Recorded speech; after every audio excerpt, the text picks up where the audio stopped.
ஒருத்தனுக்கு தொடர்ந்து நம்ம உதவி பண்ணுவோம், அப்போ கூட என்ன செய்வான்டா, மாசம் மாசம் அவர் தர்றது தானே அப்படின்னு சொல்லுவான்.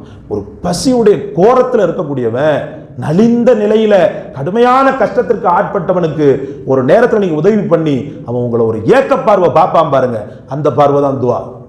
அவன் கையெல்லாம் ஏந்த மாட்டான், ஒரு விதமா நெகிழ்ச்சியா பார்ப்பான். ஒரு கஷ்டமான சூழல்ல எனக்கு இப்படி ஒரு உதவி பண்ணாங்களேன்னு மறக்கவே மாட்டான், உங்களை மௌத்து வரைக்கும் மறக்க மாட்டான்.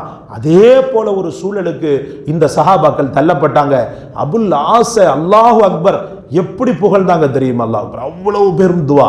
ரசூல் என்ன பண்ணாங்க தெரியுமா சகோதரர்களே? அவருக்கு வெறும் துவா மட்டும் பண்ணல, தன் அருமை மகள் ஜைனபையும் முடித்து வைத்தாங்க. ஜைனபின் முதல் கணவர் யார்? அபுல்லாஸ்.